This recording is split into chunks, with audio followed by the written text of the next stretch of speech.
Welcome to Contemporary Black Voices, where we have discussions on issues affecting the Black community.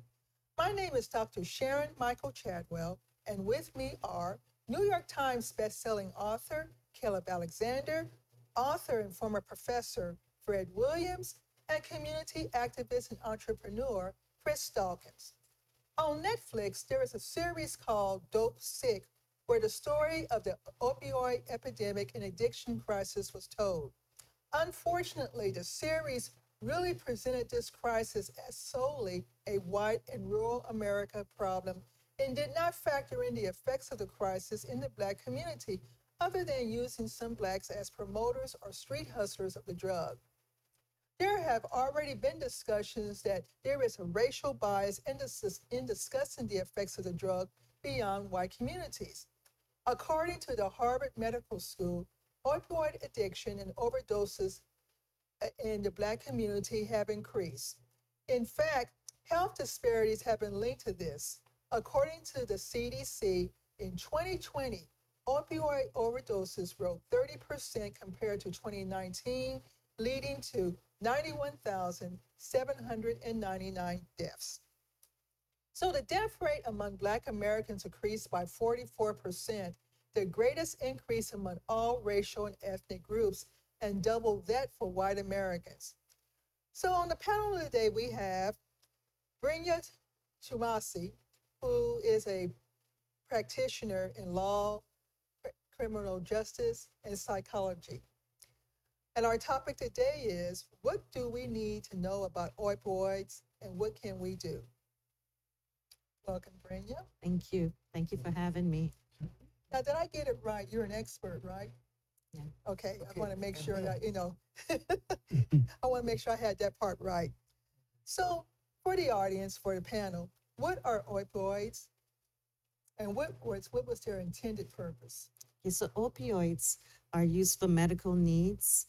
They're analgesics, and they are used for relieving pain in all sorts of patients who are experiencing pain. Okay. So that's a legitimate purpose. Okay. However, there are three different types of opioids right now. That is the medical needs opioid, which was originally natural from the poppy, as you know, and then they became manufactured to give people, the population, more opportunity to have them for medical needs. But then there are the illegal synthetic opioids. So illegals. All righty. So Caleb, I know you had that question that you wanted to ask her.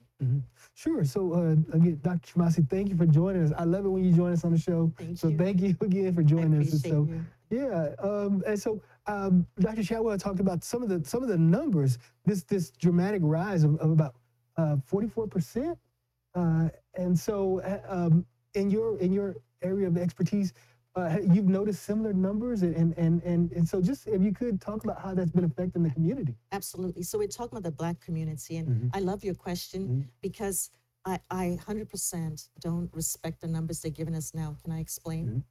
Okay. So the statistics is usually in the data banks up to 2020 because it takes a while for the CDC, NIH, FDA to be able to give out the stats, number one. So that's normal. So stats are not for 2023.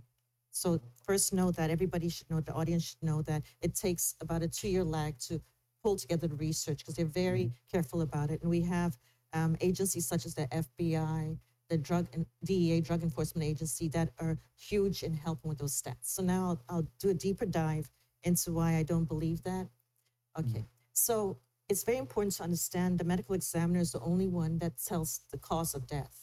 So I want to talk to our audience about the medical examiner for a second. So the medical examiner is paid publicly by our taxes, number one. So if a family wants to get an autopsy, they have to pay privately. So I mentioned people like the greats in who does the Tesla, without mentioning the name. They would do possibly an autopsy, which is expensive, a private one. So note the difference, government one. Okay, so the medical examiner only does an autopsy, agrees to do an autopsy when the DA, district attorney, or others want to see the crime of death, the cause of death, for criminalization for courts. So therefore, from my background, which I won't go into today, I know clearly from the training that we have, that autopsies are not done on people who overdose. Booyah. Pause, stop there. So I firmly believe, I don't mind saying in public, that a lot of it is made up in terms of the Black community for various political reasons. So if we think back, us here, and I'll give it back to you in a second. If we think back to when the country was really bored stiff with hearing about opioids, the fight against drugs that Reagan brought up, all those things, getting bored of it, things have changed today in 2023 that I hope you don't get bored with this at all. And we're going to discuss things that you won't be bored about, because you remember Pennsylvania was talked about as the epicenter for the opioid crises. You all remember that? It was around 2018 before COVID. And then pop, pop, pop, we knew on TV, on CNN, CBS, Fox, we saw that it was actually the Caucasian population. Do you remember? So the condition go away, memory comes back, pop, pop, that was dying from the opioids. So that's enough for now, but you see, there's so much more of a deep dive that you could learn. Wow. Thank Yeah. you. I had a prescription and I read it and it said opioids and kind of scared me. I didn't know, wait a minute, am I going to get hooked on opioids? In that context, can you get hooked on opioids? Yes. If it's just part of your painkiller. Yes, and so that's heavily monitored by your physician, because yes, it has, it goes straight to the brain and the CNS, central nervous system connectivity, and it feels so good that you're restful, the pain is gone, that you can, but most people don't, because I was wondering why I was feeling so good. I was floating. the brain and the CNS system is like was working working on the up. brain. Yeah. So, but I've talked to physicians, because I'm the type of person who does research that applies to this week, this day. So I've talked to physicians, and they've given me some interesting stories. Can we hear?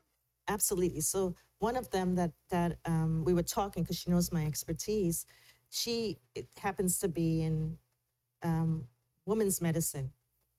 And within the women's medicine, she was looking at different portals, thanks to AI, thanks to technology, which my friend was one of the first to pull together all the doctors we have to see what we had taken from the doctor in Massachusetts versus Texas, from the doctors all pulled together, which is fantastic. So she saw this particular patient who she liked and looked really innocent. This patient was taking a lot of opioids. So she did a deep dive, and that patient, who looked so angelic and innocent, was a dealer. Ooh. Wow.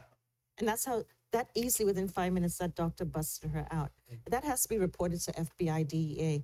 But another one she mentioned was that the rise of babies being born, because she's in that business, the rise of babies being born on opioids has gone up. Because of the mother is on. Yes, it's called ingestion of opioids.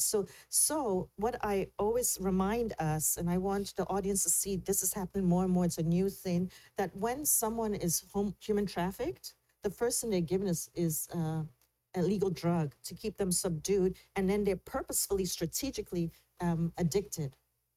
They can't go anywhere.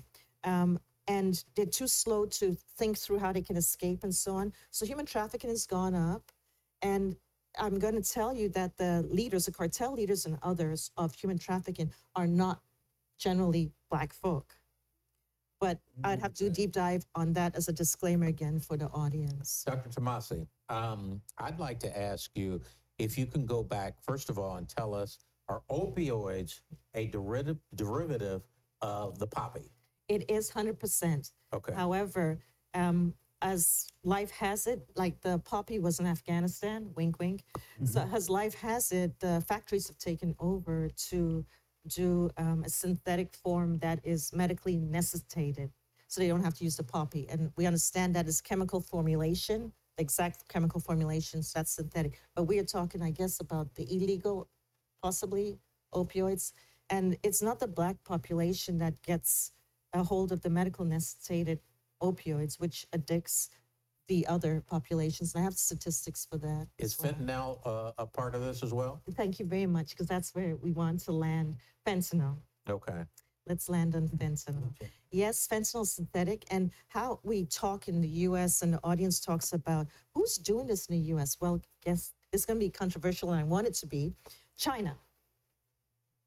Wow. China is the biggest exporter of fentanyl to our country. And again, remember the sources that I mentioned, DEA, FBI, and so on and so forth, now be CIA as well. So the controversial part that would be wonderful to get comments on is the person that is a controversial president called Trump. And I'm totally non-political. The panel knows this totally. I call them all jokers. So Trump was the only president ever in the US to listen to that briefing in the White House and eyeball China. So now read between the lines about China and Trump and say, you got to stop this. Because what's coming through, China's the pirates of containers, meaning that they are the monopoly, no competition of containers, actual containers. And they were coming to containers into New York. And they diverted through Mexico and so on and so forth. So I really want to make that clear, but it's much more of a deep dive than that. Well, do you think there's, okay, you have the street dealers. Yes. They're the We know. fall folks. Yeah. Then you have the money people. Correct.